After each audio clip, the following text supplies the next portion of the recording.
Alright, welcome back to the Supercoach Nuff channel. In today's video we're going to look at the NRL Fantasy side after round 6 of the 2023 NRL season. So if I just go back for a second, it always refreshes to the current round. So round score of 733, which wasn't the best. So we dropped about 10,000 ranks, which is a bit scary too, or 9,000. Guess probably more accurate. But I guess it came down to a poor captaincy choice and also the fact that we've got 600k just sitting on the bench doing nothing. But we're going to put that to good use this week. So just a quick run through the sides. Harry Grant with a 50 was our captain. Unfortunately, we would have got the same from Harry Grant as Nathan Cleary without the captaincy. And he was our VC, so that's a bit unfortunate. But, that's, I guess, the way NRL Fantasy goes sometimes. Brandon Smith with a 31, so still a bit underwhelming. We could have probably made better use of that money at the start of the season, but, we might have bigger issues to contend with for the time being.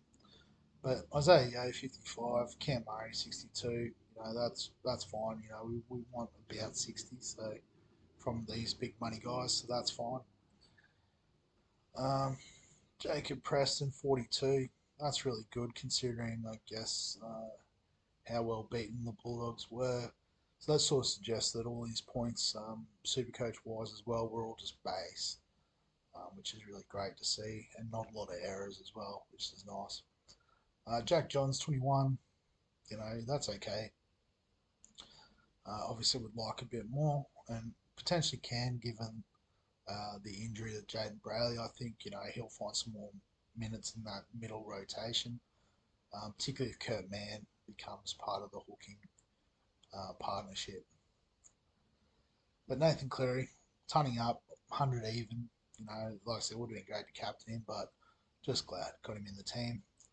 I know some people have traded him out for Nico Hines and the like, so I'm not doing too bad. Katoa, 29, that's fine. That's all we sort of expected from him, and he's slowly making some money. Val Holmes with a 53, so he was on the chopping block potentially this week to make room for Hines, but I think we have to hold him. If he's going to return that, we'll take that every day of the week. Alamotti with the 18, so it was a bit of a flat performance. Actually scored more in NRL Fantasy than Supercoach, which suggests that he did things well, just obviously didn't do a lot of them. I know he was stuck out on that wing with the Addo Carr injury as well, which mightn't have suited. Tyrell Sloan with an 8 and Khan Pereira with 11. That's pretty disappointing. And as you can see on the bench, things don't get much better. But Nickel Clock started with a 46. That's a nice return from CMK. So onto the bench, Damien Cook with a 50. Again, we're paying big money for these guys. You'd like a little bit more, but if that's their absolute rock bottom, we'll take that. Jackson Ford with the 52. So, that's really good. He's going to make some good money in the next couple of weeks. Lemuelu, 35. So, that's why we brought him in, those solid scores. Hopefully he holds that edge spot with Felice Kafusi due back this week. Sean Kepi with a 20. So, not quite what we're after. And especially given Aaron Woods is coming to the side, I think Kepi's minutes could be affected because they're really looking for that experienced front rower to lead this side around.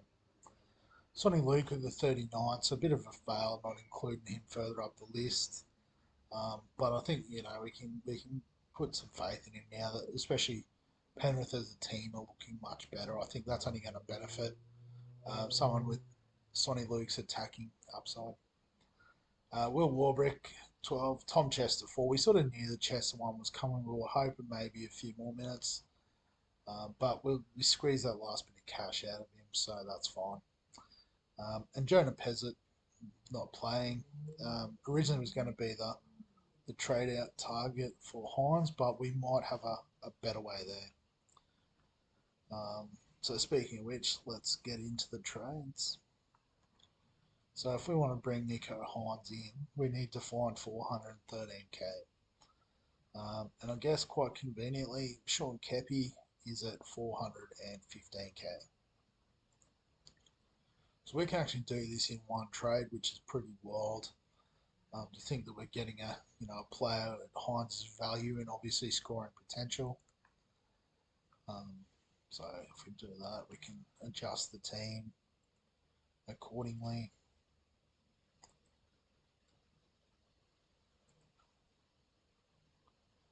And I guess, if we're being a bit fair dinkum, we'll put Jackson Ford in there, Lemuelu. So yeah, so just, if we're looking at the team, we're pretty happy with the hooking situation. Might have overcapitalised a bit in that area when you see we've got Damien Cook as well. And then also, carrying someone like Brandon Smith who can fill in. Got Sonny Luke. So, um, potentially could look to get out of that, but don't really want to trade a keeper if we don't have to. Um, yeah, so that third front row or middle slot, I should say. Payne Haas is itching to be slotted in there, but I think if we could do Cook to Haas, that would be nice. I know we've got an extra trade this week. I don't know what's happened there, but yeah, that would be good. Preston and Ford, pretty happy with them as the edge combination. Obviously, we traded out Hopgood. Um, he done his bit with the cash. I think Preston's still got a bit more money to make. Ford's obviously got a lot. But if we have a look at the edge position and the keepers, so Papali's doing surprisingly well.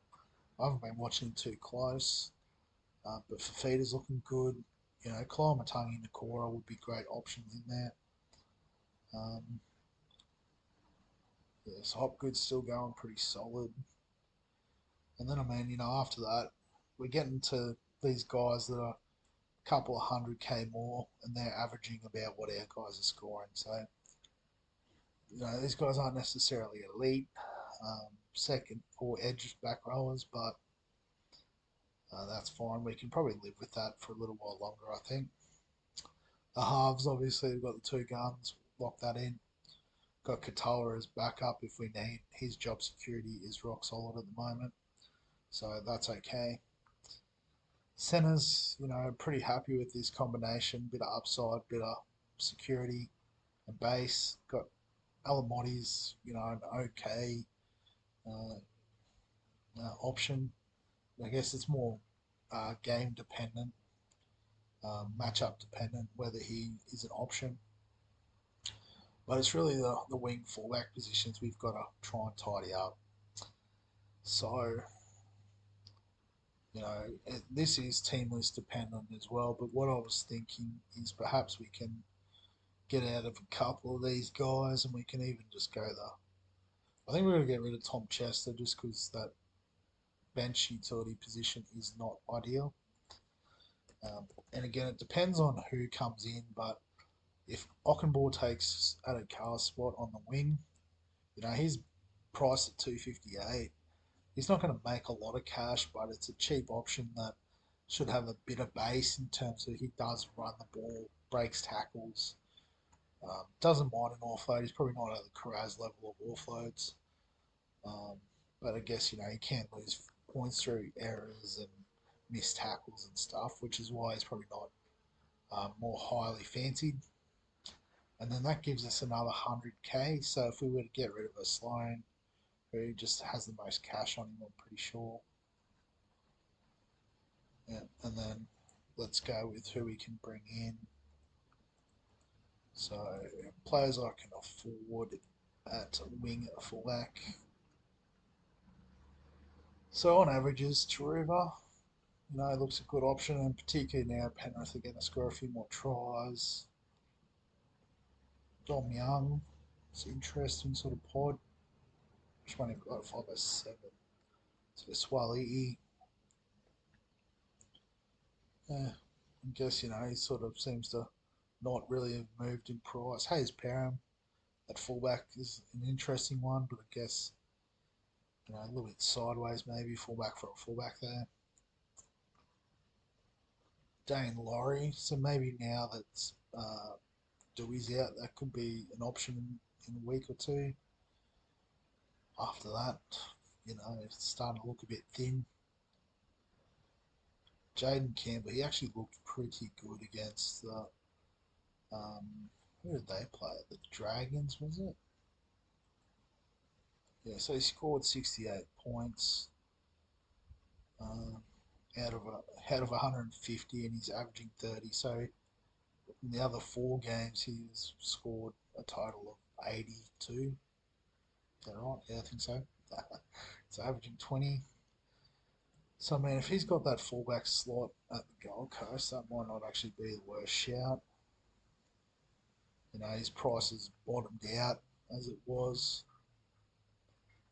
So we could take advantage of those extra 2 trades to potentially upgrade our wing fullbacks. Obviously, Ockenball's not ideal, but I just feel like he's probably got a slightly better base than these two.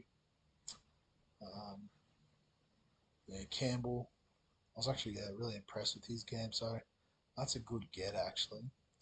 I mean, we could even actually, if I go back, we could even keep the punt on Sloan. So let's reverse the Sloan trade. I think at that price we could even afford to get rid of, say, a Card Pereira. I know we only bought him in last week, but we were hoping for a bit more cap. Actually, his break even's pretty good. We'll go Warbrick, slightly lower price. Or actually, let's even test it out with Peasant. And then what's Campbell? 438. I think we just miss on him there by 5k. Yuck. So it would have to be a well, Card Pereira. That's made to be 0. No, but yeah, Warbrick would be the most likely to go. I guess does mean then we've still got Tyrell Sloan there, but I think he's just got more chance to be involved. Who the Dragons play this week? The Raiders, sitting at 16th for a reason. So that that could be a good game for him. I think you just got to expect with him he's up and down a bit. That's okay. Just got to live with that. Yeah. So yeah, I mean that's a step in the right, or 2 steps in the right direction if you include Hines. And Jaden Campbell is a sneaky pod. So like I said, obviously fixing up the middle position, the last wing fullback position, and maybe Tom Travojevic. What's he at? TRB 619. So obviously 16 means his price will dip a bit. Can we get 600k in the next week or two? If he might have to get out of Alamotti. And again, it is also dependent on, like I said, Ockenball takes the wing spot. That's good because, we've got a money maker there. If it's someone like a Jarrell Skelton, that's even better. If it's someone like a Brandon Burns, it doesn't really help us. So we might have to find, that cash a different way. But, again, these are just the initial thoughts after the round. And like, yeah, that's the one game I saw for the weekend. This man stood out big time. So yeah, so feel free to comment if you've got any other thoughts on how the team's shaping up, what you would do with it. Or if you've got any questions about your team, feel free to ask. I'll do my best to answer. But again, I'm being pretty transparent. My rank's not fantastic. Made some not so good calls. So it may just be a case of asking me so that you confirm what not to do. But either way, like I said, it's really cool to get involved with other people and talk about this stuff. So feel free.